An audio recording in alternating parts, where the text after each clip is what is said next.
বিসমিল্লাহির রহমানির রহিম। মাতলাবুন ফি ইহয়াইল মাওয়াত। এখানে একটা ওই খারাজ এবং উসর রিলেটেড একটা আলোচনা। আমরা এই হেওয়াউল মাওয়াত এটা আগে আলোচনা করছিলাম। সেটা হচ্ছে কি মূলত যেগুলা মৃতভূমি বা অনুর্বর জমি, সেগুলো কী করা, অনুর্বর বলবো না আমরা, অনুর্বর বললে ঝামেলা হবে। মৃত জমি, অনাবাদী জমিকে কী করা, আবাদি করা। অনুর্বর এবং অনাবাদের মধ্যে কি আছে, বেশ কম আছে। অনুর্বর মানে যেখানে কোনো উর্বর হবে না, অনাবাদী মানে যেখানে কী করা হয় নাই, আবাদ করা হয় নাই, চাষ করা হয় নাই, এই অনাবাদী জমির কথা বলতেছে। ওয়ামান আহিয়া আরদান মাওয়াতান।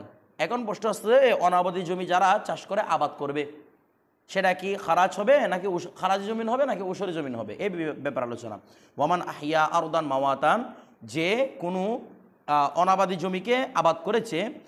ফাইন্দা আবি ইউসুফ রহমতুল্লাহ রায়, ইমাম আবু ইউসুফ রহমতুল্লাহর মধ্যে হিয়া মুতাবারাতুন বিহাইয়ি জিহা বা বিহাই জিহা, হাইয়ি জিহা দুইটাই বলা যায়। ফাহিয়া মুতাবারাতুন, এটি বিবেচনা করা হবে বিহাইয়ি জিহা আই বি আকরা বিহা, তার নিকটবর্তী যেটা আছে সেটাই এতবার হবে। অর্থাৎ আপনি যে জমিটা আবাদ করতেছেন এর নিকটবর্তী জমি যদি খারাজি জমি হয়, তাহলে আপনি যেটা আবাদ করেছেন সেটাও কি হয়ে যাবে, খারাজি জমি হয়ে যাবে। কারণ আল্লাহ ওই আমরা বলেছিলাম যে কুরবিয়তের গিরে ফয়সালা ইন্না শাইয়া দা করবা মিনের শাইয়ি ফাহুয়া মিনু, একটা জিনিস যদি আরেকটা জিনিস করিব হয়ে যায় তাহলে সেটা কি হয়ে যায়, তারই অন্তর্ভুক্ত হয়ে যায়। অনুরূপভাবে যে আবাদ করেছে তার নিকটবর্তী জমিটা যদি উসরি জমি হয়, পুরোটাই কি হয়ে যাবে, উসরি জমি হিসেবে বিবেচিত হবে। আচ্ছা, এই বলছে বিহাইজি হাই বিআকরা বিহা। এরপর বলা হচ্ছে ফাইন কানাত মিন হাইজি, বলতেছে ফাইন কানাত, যদি সেই জমিটা হয় মিন হাইজি আরদিল খারাজি জমির নিকটবর্তী, হাইজ মানে নিকটবর্তী না, খারাজি জমির নিকটবর্তী হয়, ফাহিয়া খারাজিয়াতুন, তাহলে পূর্বভূমিটা কি হয়ে যাবে, খারাজি হয়ে যাবে। ওয়াইন কানাত মিন হাইজি আরদিল উসরি ফাহিয়া উসরিয়াতুন, উসরি জমির নিকটবর্তী হলে পুরোটা কি হয়ে যাবে, উসরি জমিন হয়ে যাবে। এখন দেখেন ওয়াল বাসরাতু ইনদানা উসরিয়াতুন। এখন এখানে ইমাম আবু ইউসুফের তো একটা কথা বলেছে, সামনে ইমাম মুহাম্মদের কথাও বলবে। ইমাম মুহাম্মদ রহমতুল্লাহ আকরাবের ফয়সালাকে গ্রহণ করেছেন। এখন প্রশ্ন হচ্ছে হুজুর বসরা যে জায়গাটা আছে, বসরা হচ্ছে ইরাকের পাশে। ইরাক আমরা ইতিপূর্বে বলেছিলাম ইরাক হচ্ছে খারাজি জমিন, যেহেতু সেটা দারুল হরব ছিল, এটাকে মুসলমানরা জয় করে ওদেরকে এখানে থাকতে দিয়েছে, ও মুসলিমদেরকে থাকতে দিয়েছে, তো থাকতে দেওয়ার পর এটা খারাজ হিসেবে এখান থেকে ভূমি করে আসতেছে। এখন বসরা হচ্ছে ইরাকের পাশে, অথচ বসরা থেকে সাহাবার যুগের পর্যন্ত ওমর রাদিয়াল্লাহু তাআলার যুগ থেকে শুরু করে প্রত্যেক সাহাবের যুগে বসরা থেকে উসর নেওয়া হয়েছে। তখন ইমাম আবু ইউসুফ তো বলেছেন নিকটবর্তী জমিনে এতবার হবে, তো বসরা নিকট আছে কুফা, তো যারা তার মানে বোঝাচ্ছে যারা বসরা থেকে আবাদ করবে প্রত্যেকে খারাজ দিবে, অথচ সাহাবার যুগ থেকে কি নিয়ে আসতেছে, উসর নিয়ে আসছে। এই জন্য এখানে একটা সন্দেহ দূর করতেছে। ওয়াল বসরাতু ইনদানা, ইন্দা মানে আমরা আহনাফদের নিকট, হ্যাঁ ইন্দা হুন, এটা মূলত ইন্দানা, এটা ইন্দানা মানে আমরা হানাফিদের নিকট, এটা প্রত্যেকের নিকট। ইমাম মুহাম্মদ বলেন, আবু ইউসুফ বলেন, ইমাম আজম বলেন, প্রত্যেকের মতে ইন্দানা উশরিয়াতুন, এটা কি রে, উসর জমি বি ইজমাই সাহাবাতি রাদিয়াল্লাহু তাআলা আনহুম, সাহাবাদের কি অনুযায়ী, এজমা অনুযায়ী। আচ্ছা, তো একটা বিষয় দেখেন তো, এটা এমন হওয়ার দরকার ছিল কি, খারাজি জমিন, কিন্তু সাহাবাদের যেহেতু এজমা পাওয়া গেছে এখানে আমরা আর কোনো কিছু বক্তব্য করবো না। বিষয়টা বুঝে গেছে, সাহাবাদের এজমা, এটাতে এজমারি কোল, এখানে ওইটা খারাজি করে হচ্ছে কিয়াস, যেখানে সাহাবিদের এজমা হয়ে গেছে সেখানে আর কিসের কদর থাকবে না, কিয়াসের কোনো কদর থাকবে না। বিষয়টা বুঝে গেছে, এই জন্য এটা সাহাবিদের এজমা, এটা অন্য দিক থেকে চলে গেছে।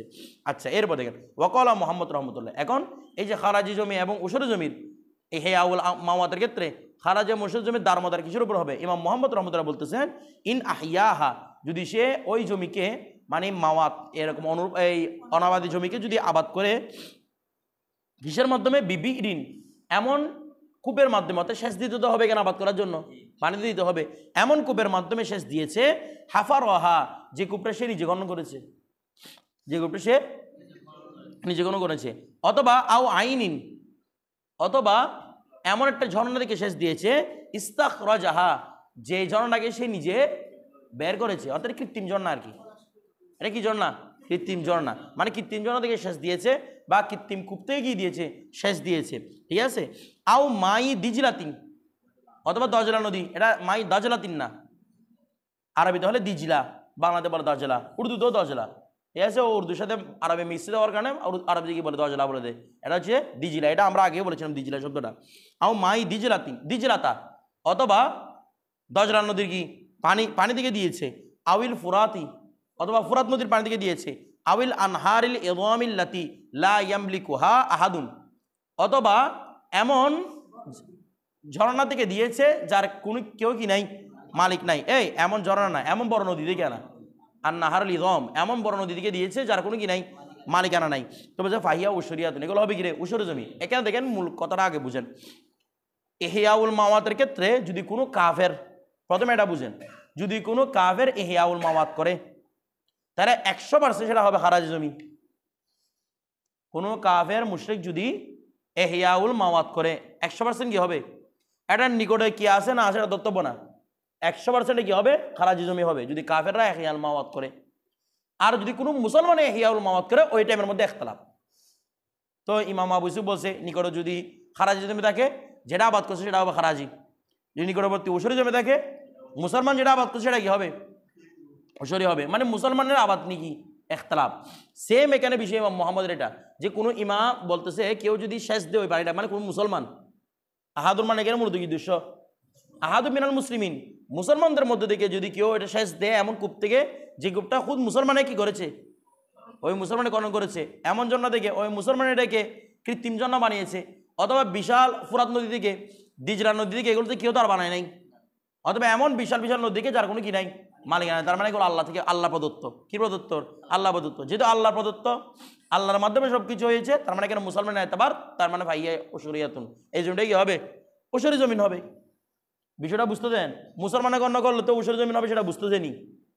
আর ওই বাকিগুলা আল্লাহ যেহেতু গণনা করছে প্রাধান্য পাবে কার, আল্লাহ সব কিছু হচ্ছে কাদের জন্য, মুসলমানদের জন্য, তার মানে এটা হবে উসরি জমিন। ব্যাপারটা বুঝতে পারছেন না, আপনার মাথায় ঢুকতেছে না? আচ্ছা, এর প্রতি হ্যাঁ মুসলমানে, হ্যাঁ মুসলমান যেটা করছে আল্লাহ, তারা তো এটা মুসলমান নিজে করছে। হ্যাঁ আমাদের উসর আর নিষ্পসর কথা বলতেছেন, আমাদের দরকার হচ্ছে যে জমিনটা কি, জমিনটা হচ্ছে উসর জমিন নাকি খারাজ জমিন, নিয়ে কথা বলতেছে। এখানে কি উসর লাদেম হচ্ছে না নিষ্পসর লাদেম হচ্ছে, এটা নিয়ে কথা বলতেছে না তো। দলিল হচ্ছে কি এটা কি উসরি জমি না খরাজি জমি, এটা হচ্ছে কথা। এরপর দেখেন তারপর কাফের যে স্থান থেকে আবাদ করুক সবগুলো খারাজি জমি আবাদ করতেছে, যেটা যদি মুসলমানদের দখল হয়, মুসলমানদের দখলে তাই হেওয়াল মামাদের কথা আসবে 100% আবার খারাজি জমি।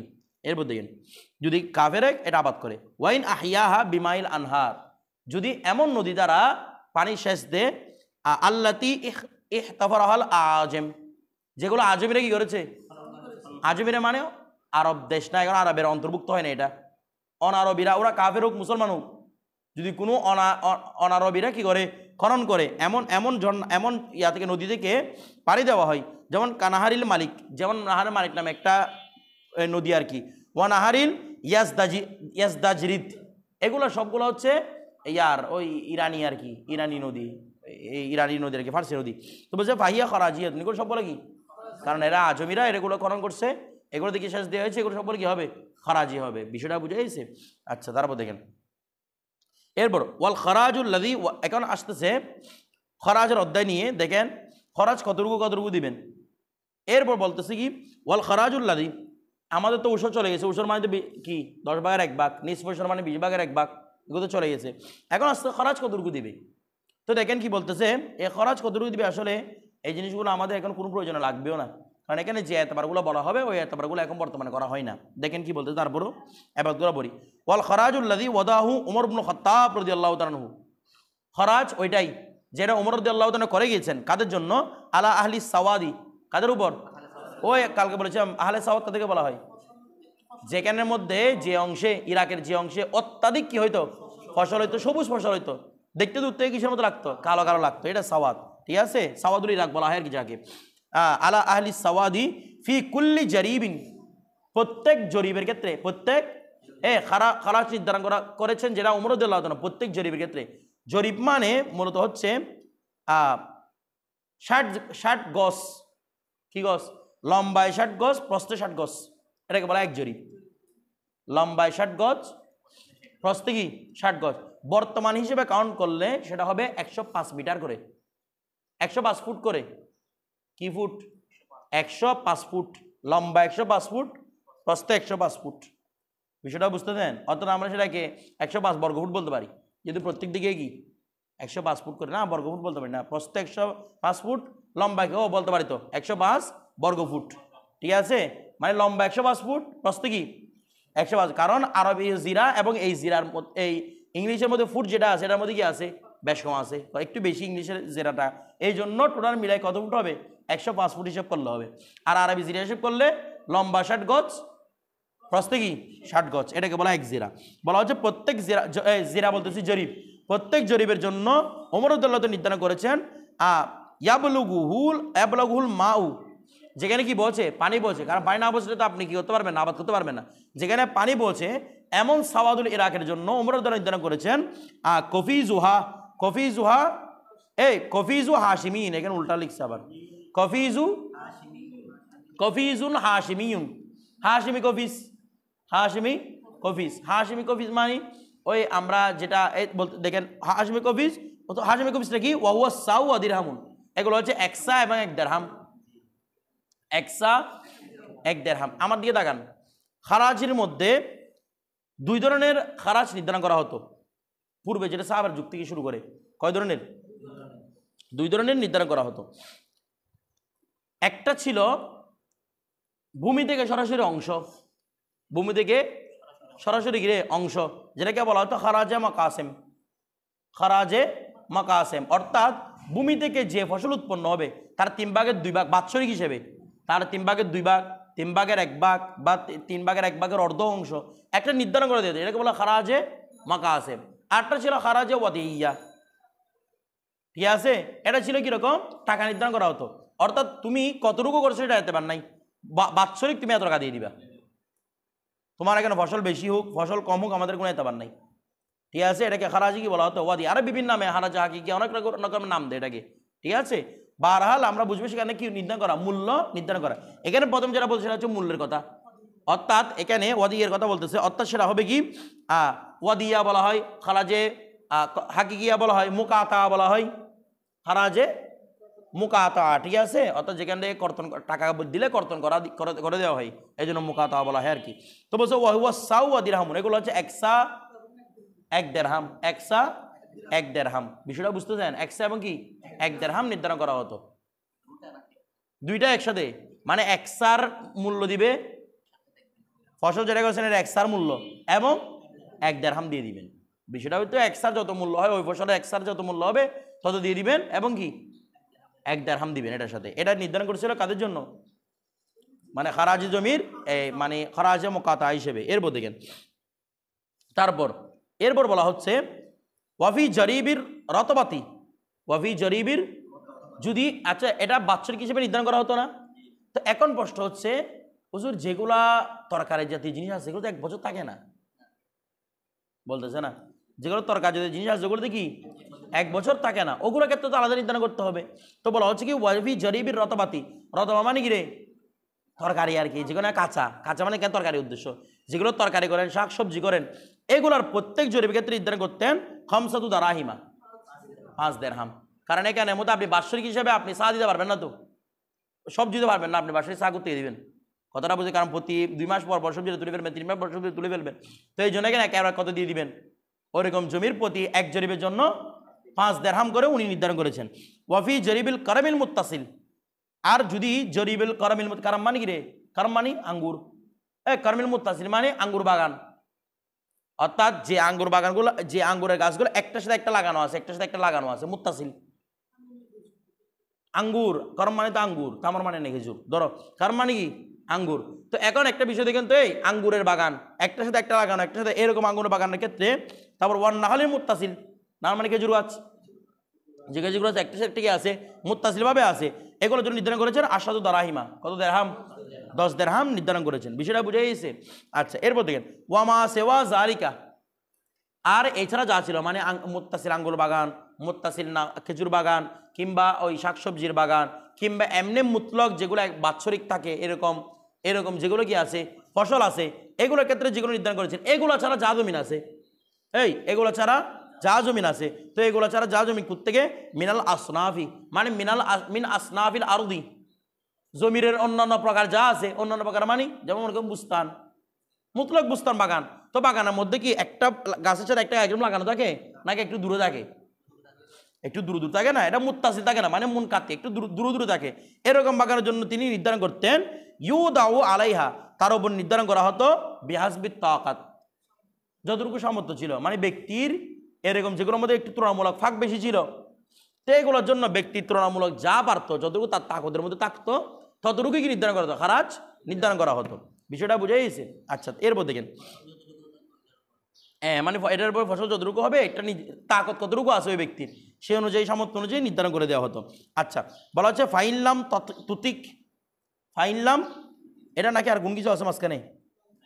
ফাইনলাম তুতিক, যদি সামর্থ্যবান না হতো, যদি সামর্থ্যবান না হতো, তো উদিয়া আলাইহা, মানে মা উদিয়া আলাইহা, যা তার উপর কি করা হয়েছে, নির্ধারণ করা হয়েছে, যদি যা তার উপর নির্ধারণ করা হয়েছে তার উপর যদি সামর্থ্যবান না হতো, তখন কি হতো, নাকাসাহাল ইমামু, ইমাম এখান থেকে কমিয়ে দিতেন। ঠিক আছে, তবে কমাতেন যে খুমুসের চেয়ে কেউ কমাতেন না, মানে মোট ফসলের খুমুসের চেয়ে কেউ বেশি, মানে কেউ এর চেয়ে আর কমাতেন না, একদম কমসে কম কি রাখতেন, খুমুস রেখে দিতেন। কথাটা বুঝতেছেন? এরপর দেখেন খুমুসের চেয়ে কমানো কোনো সাহাবার যুগ থেকে, কোনো ইমামের যুগ থেকে খুমুস থেকে কমানোর ব্যাপারে কোনো কি নাই, মতামত নেই। আচ্ছা, এরপর দেখেন খুমুস মানে 5/1 মানে যে ফসলটা আসছে ওইটার 5/1 কমে কেউ করতো না। এরপর দেখেন ওয়াইন গলাবা আলা আরদিল খারাজি আল মাউ, এখন তো খারাজ দিবে। দেখেন মুসলমানদের যে কারোর উপর জুলুম করতো না, সেটা বড় জুলুম হচ্ছে এটা, ওদেরকে খারাজ থেকে নিত, কিন্তু ওদের উপর কি করা হতো না, জুলুম করা হতো না। কিভাবে দেখেন, ওয়াইন গলাবা আলা আরদিল খরাজি আল মাউ, যদি খারাজি জমিন থেকে উৎপন্ন, খারাজি জমির উপর গালেব হয়ে যায়, আল মাউ পানি, মানে খারাজি উৎপন্ন করছে কিন্তু এখানে পানি উঠে গেছে, ঠিক আছে, বন্যা হয়ে গেছে। আবিন কথা আনহা, অথবা সেখান থেকে ইনকাতা পানি, ইনকাতা আনহা, সেখান থেকে পানি একদম চলে গেছে, সেচ দিতে পারতেছে না, খরা আসছে আর কি। ইনকাতা আনহা, আনা মানি ওই আন আরদিল খরাজি, ইনকাতা মানে কি রে, ইনকাতাল মাউ আন আরদিল খারাজি, খারাজের জমিন থেকে কি শূন্য হয়ে গেছে, পানি শূন্য হয়ে গেছে। আবিস তলামা জারা, ইস্তলামা মানে হচ্ছে রে একদম মূল উৎপাদন করা, ইস্তলামা মানে কি সলমুন থেকে আর কি, ঠিক আছে, মূল উৎপাদন করা, ঠিক আছে। আবিস তলামা জারা আফাতান, অথবা আফাতুন বলেন, আফাত মানে আফাতের সামাইয়া, আসমানি বলা এসে যেগুলো ফসল আছে ফসলগুলো কি করে ফেলেছে, মূল উৎপাদন করে ফেলেছে, তখন ফালা খারাজ আলাইহিম, তাদের উপর কোনো ধরনের কি দিতে হইতো না, খারাজ দিতে হইতো না। বিষয়টা বুঝতে পারেন? অত যখন ইংরেজরা এখানে ছিল, এখানে বাংলার মধ্যে ধরে ধরে নীল চাষ করাইছে, আপনি উৎপন্ন করতে পারেন না পারেন, মানুষের উপর জোর করে করে ওখান থেকে কিনিয়েছে, ট্যাক্স নিয়ে নিছে। মুসলমানগণ কখনো অত্যাচার করেন কারোর উপর। এরপর দেবেন আপাতত মানে আপাতত সমাবিয়ে দিন ইস্তলামার ওই ফাইলটা আর কি, ইস্তলামা উৎপাদন করেছে, যারা যারা হবে এটা মফুল, তো যারাকে উৎপাদন করেছে কি হয়েছে, নীল রঙের চাষ আর কি, ওই যেগুলো আমরা কাপড় নীল দিই, এই নীলগুলো চাষ করাতে ধরে ধরে ধরেন, মানে বাকি ওদের জায়গার মধ্যে ফসল হইতো, এই বাংলার মধ্যে কি চাষ করে তো নীল, তো বাংলা চাষ করে নীল চাষ করলে এখানে খাবার করতে পাবে, খাবারটা ওদের থেকে কিনে নিতে হয়তো, খাবার ওরা চড়া দামে বিক্রি করতো, এদিকে নীলের দাম দিত সামান্য, বিষয়টা বুঝতে, মানে খাবারও পাইতো না। এরপরে এখন দেখেন ওয়াইন আতলাহা সাহিবুহা, ওয়াইন আতলাহা সাহিবুহা, ওয়াইন আতলাহা না, ওয়াইন আত্তলাহা বলেন বাবে তফিল দিয়ে, ওয়াইন আত্তলাহা সাহিবুহা,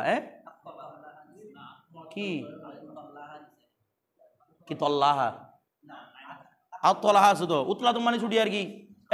এখন দেখেন ওয়াইন আত্তলাহা সাহিবুহা, যদি ওই জমির মালিকে মানে এখানে সক্ষম সবকিছু, পানীয় ব্যবস্থা দেয়, সবকিছু করার ব্যবস্থা দেয়, তারপরেও সে আতেল হয়ে বসে থাকে, মানে চাষাবাদ করে না, একদম মানে অলস হয়ে বসে আছে, ওটা চাষাবাদ করতেছে না, ফালাইল হারাজ, তারপরে হারাজ দিতে হবে এখানে, কারণ এটা চাষাবাদী জমি, তুমি না করলে আরেকজনকে দিতা, মুসলমানদেরকে দিতে, মুসলমান আরেকজনকে দিয়ে দিত, তুমি না করে এটার মধ্যে আতেল হয়ে বসে আছো, তার তোমার বই দিতে হবে, খারাজ যেটা আগেও 5 দেড়হাম 3 দেড়হাম এই হিসাবে নির্ধারণ করা ছিল, ওটা দিয়ে দিতে হবে।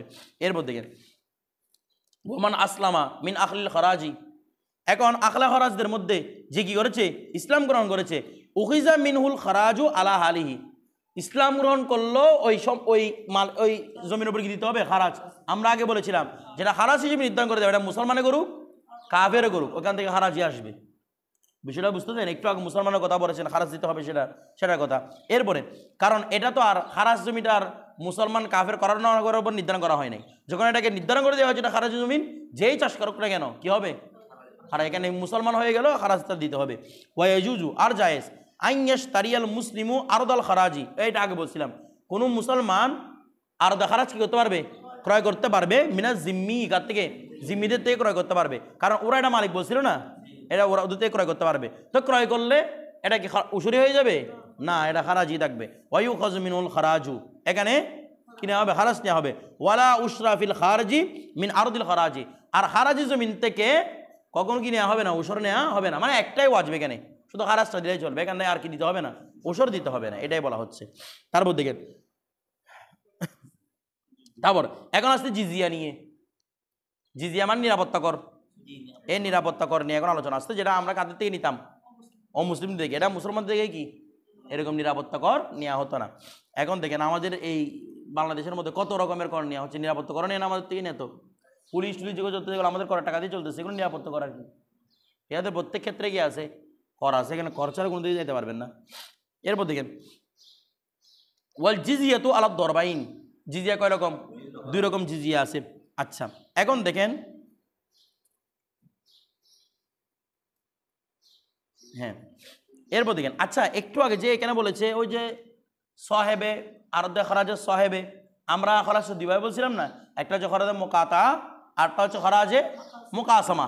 ঠিক আছে, বা মাকাসামা মুকাসামা যেটাই বলেন, ওই খরাজে মুকাসামা খরাজে মুকাতা যেটা আছে, তোমরা 2 রকম বলছিলাম। এখানে বলছিল যে কি, কোনো জমির মালিকে যদি জমিন চাষ না করে ফেলে রাখে, চাষ করার উপযোগী, তারপর কি দিতে হবে? খারাজ দিতে হবে। স্যার এটা কোন খারাজ? খারাজে মুকাতা, যেটার মধ্যে সম্পদ নির্ধারণ করা হয়েছে। কিন্তু যদি খারাজে মুকাসামা নির্ধারণ করে, ও দিতে পারবে কিছু, কারণ কিছু তো উৎপন্নই হয় নাই। এখানে ছিল যে যতটুকু উৎপন্ন হবে এর কয়েক ভাগ, এখানে তো ফসলই নাই, তাহলে সেখানে কি যদি খারাজে মুকাসামা নির্ধারণ করে, কোনো রকম খারাজ দিতে হবে না, এমনি ফেলে রাখলেও। এরপর দেখেন, ওয়াল জিজিয়া তো আলাদ দরবাইন, এখন নিরাপত্তা কর 2 ধরনের। কি কি? একটা হচ্ছে জিজিয়াতুন, এটা এমন জিজিয়া বা জিজিয়াতিন যেটাই বলেন না কেন, জিজিয়াতুন এমন জিজিয়া তু দাউ বিত্তারাদি, যেটাকে নেওয়া হচ্ছে কি অনুযায়ী? সন্তুষ্টি অনুযায়ী। তারপর ওয়াসুলহি, সমঝোতা অনুযায়ী, অর্থাৎ ওদের সাথে আমরা কোনো যুদ্ধ করি নাই, মারতে গেছি, ওরা বলতে ভাই মারিও না, আমাদের সাথে একটু সমঝোতা করে ফেলো, তোমাদেরকে আমরা কর দিয়ে দিব, আমরা ইসলাম গ্রহণ করবো না, যুদ্ধ করবো না, তোমাদের সাথে আমরা কি করে ফেলি, তোমাদেরকে আমরা সবসময় ট্যাক্স দিয়ে থাকবো। ঠিক আছে, এরকম যেটা করা হয়েছে, বলে ফাতুকদ্দারু বিহাসবি মা ইয়াকুবু আলাইহিল ইত্তেফাক, এটাকে নির্ধারণ করা হবে যেটা উভয়ের মাঝে কি হয়? ইত্তেফাক হয়। ঠিক আছে, সমন্বয় যেটা হবে সেটাই কি হবে? নির্ধারণ করা হবে। এটা এক প্রকার কি রে? জিজিয়া। আরেকটা ওয়া জিজিয়াতুন, আর একটা হচ্ছে জিজিয়া ইয়াবতাদিল ইমামু বিওয়াদিহা, বলা হচ্ছে ইয়াবতাদিল ইমামু, ইমামে ইবতিদা করবে, ইমামে এটাকে এই কি করবে? নবায়ন করবে, ইমামে এটাকে প্রযোজ্য করবে, ইমামে এটাকে নিয়োগ করবে। বিওয়াদিহা, এই বিওয়াদ মানে বিওয়াদিল জিজিয়া, ওই জিজিয়া নির্ধারণ ক্ষেত্রে ইমামই শুরু করবে, অর্থাৎ ইমামে যেটা বলে সেটাই হবে। কখন? ইদা গলাবাল ইমাম আলাল কুফারি, যখন যুদ্ধ করার মাধ্যমে কাফেরদের উপর কি হাসিল করবে? গলাবা হাসিল করবে। এবং ও আকার রাহুম আলা আমলাকহিম, যুদ্ধ শেষে তাদেরকে তাদের এই জমিতে কি করতে দিবে? থাকতে দিবে। ঠিক আছে, ফায়াদৌ আলাল গনি জাহের, তখন কীভাবে নির্ধারণ করবেন? যারা গনিয়ে জাহের আছে, গনিয়ে জাহের মানে এখানে বুঝাচ্ছে যারা 10,000 দেরহামের মালিক। কত হাজার? 10,000 দেরহামের মালিক যারা, তারা হচ্ছে গনিয়ে, বলতেছে না, তারা কি গনিয়ে জহের, এই 10,000 দেরহামের মালিক। এদের জন্য নির্ধারণ করা হবে আল গিনা। আল গিনা মানে খারাজুল গিনা, খারাজুল গিনা, গিনার যে খারাজ মানে খারাজুল গিনা, গিনার ধনীদের যে খারাজ, এই খারাজ বলতেছি জিজিয়া, জিজিয়াতুল গিনা, ধনীদের যে জিজিয়ার নির্ধারণ করবে। ফি কুল্লি সানাতিন, এটা দিতে হবে বাৎসরিক হিসেবে। কি হিসেবে? প্রতি বছরে সামানিয়াতা ওয়ার বাইনা দিরহামান, কত দেরহাম? 48 দেরহাম দিবে। ইয়াখুযু মিনহু ফি কুল্লি শাহরিন আরবাতা দারাহিম, প্রত্যেক মাসে কত দেরহাম করে নেবে? 4 দেরহাম, তো 4 12 48। ঠিক আছে, তো 500, এটা কোনো ওয়াজিব না, মানে প্রতি মাসেই নিতে হবে। কথাটা বলছে, যেমন মাদ্রাসার মধ্যে বেতন নির্ধারণ করা হয় না, বলে বাৎসরিক দিলে এত টাকা, প্রতি মাসে দিয়ে তোমার দিয়ে কমে আসবে, প্রতি মাসে এত টাকা করে দিয়ে দাও, বার্ষিক এসে এত টাকা আসবে, তোমার প্রেশার হয়ে যাবে। প্রেশার না হওয়ার জন্য বলতে প্রতি মাসে 4 দেরহাম করে, প্রতি মাসে 4 দেরহাম দেখা যাচ্ছে না, কিন্তু লাস্ট 100 দিয়ে যদি 48 দেরহাম বলে এটাকে দেখা যাচ্ছে। কিন্তু কথাটা বুঝেন না মনে হয়, বিষয়টা বুঝতেছেন? আচ্ছা, এরপর দেখেন 40 দেরহামের মধ্যে বিয়ে করে ফেলা যায়, সেখানে আবার 48 দেরহাম, অনেক টাকা এগুলা, একটা বিয়ে পরিমাণ সম্পদ। বিষয়টা বুঝতেছেন? এটা অনেক লাগবে, কিন্তু 4 দেরহাম এটা কোনো রকম লাগে না, এটা কোনো ওয়াজিব না। যারা বার্ষিক দিয়ে বার্ষিক দিবে, যারা মাসিক দিয়েছে মাসিক দিবে, এটা মাসিক বলতে ওদের সহজতার জন্য। আচ্ছা, তাহলে এখানে কেনা মানে কি উদ্দেশ্য? যারা 10,000 দিরহামের মালিক, 10,000 মানে অনেক, এগুলা খেয়াল করতেছেন? 10,000 মানে কতটুকু এগুলা? ওই কি বলে এটাকে, 10,000 মানে যেখানে এই 200 দিরহাম থাকলে যেখানে যাকাত ওয়াজিব হয়, এগুলোকে আমাদের শরীয়তে পরিষদ ধনী বলা হয়। এরা 200 দিরহাম মানে 10,000 দিরহাম, খেয়াল করতেছেন? এটা অনেক বড় ধনী নেই মানুষগুলা। তো এদের উপর কি ওয়াজিব? এই ধনীদের যাকাতটা ওয়াজিব, আর এই জিজিয়াটা ওয়াজিব। তো ওদেরতে আর কি দিতে, ওদের নিরাপত্তা কোন ইচ্ছা নাকি? ওদের তো মেরে ফেলতে পারবেন না আপনি।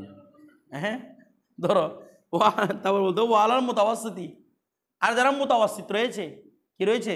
এটা আমরা তো নির্ধারণ করি না, এটা রাসূলের যুগ থেকে, সাহাবা কেরাম যুগ থেকে এভাবে নিয়ে আসতেছে, ওনারা যেটা নির্ধারণ করেছেন, ঠিক আছে? এরপর ওয়ালাল মুতাওয়াসসিতি, আর যদি মুতাওয়াসসিত হয়, মুতাওয়াসসিত মানে যে 200 দিরহামের মালিক, মানে মধ্যবিত্ত, মানে যে আমাদের শরীয়তে যে গুণী, ওদের মধ্যে এটাকে মুতাওয়াসসিত বলা হয়েছে আর কি।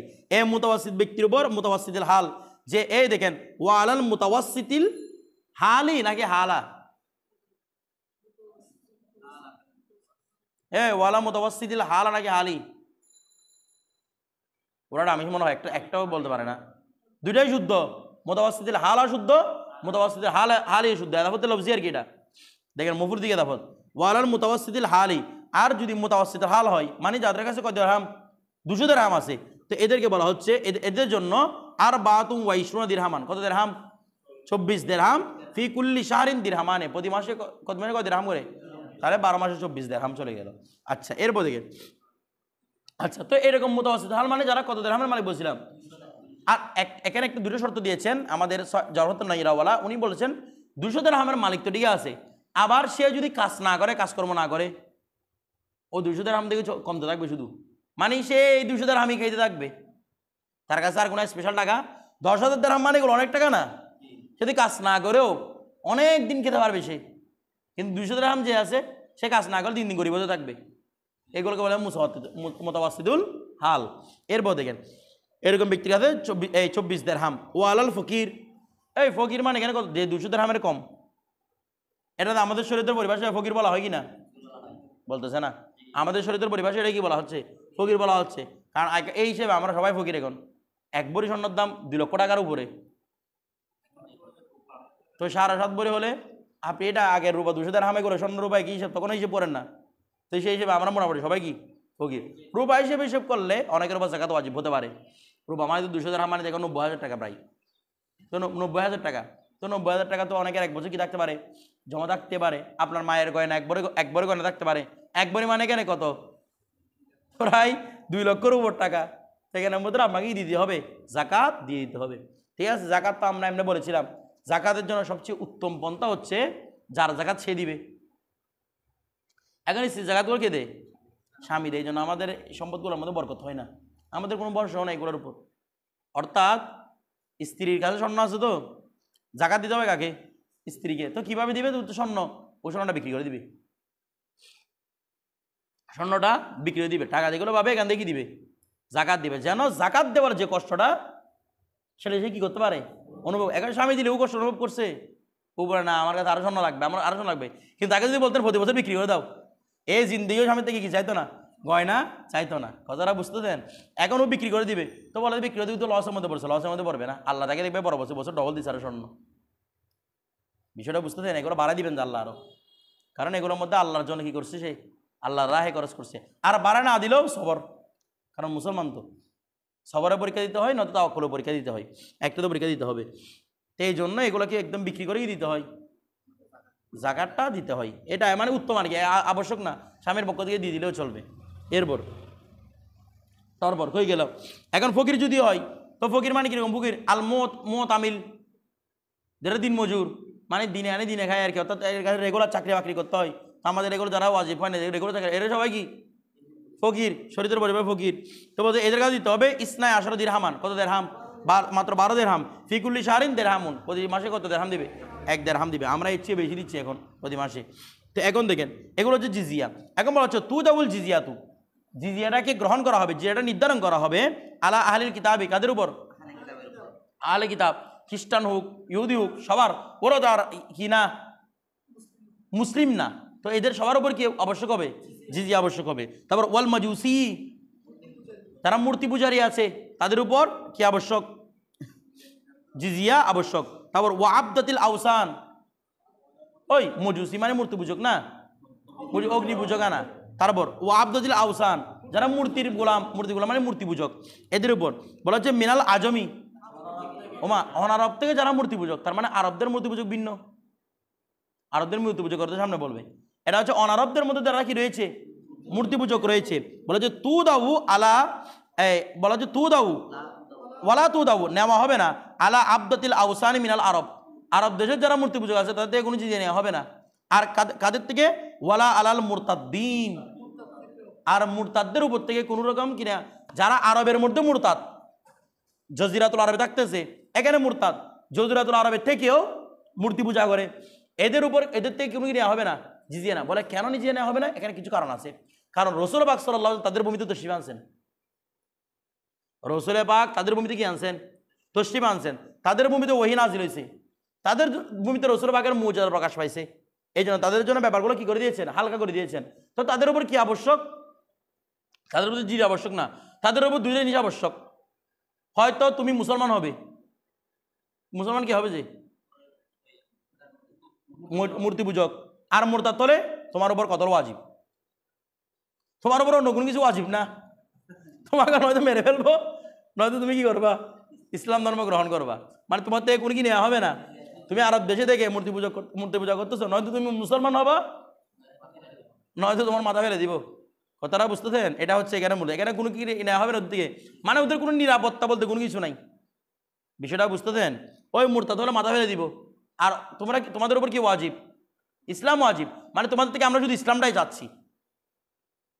বিষয়টা বুঝেন নাই? অর্থাৎ ওরা 1 বছর ইসলাম গ্রহণ করে নাই, 2 বছর ইসলাম গ্রহণ করে নাই, ওদের থেকে কোনো কিনতে পারবেন না, জিজি নিতে পারবেন না।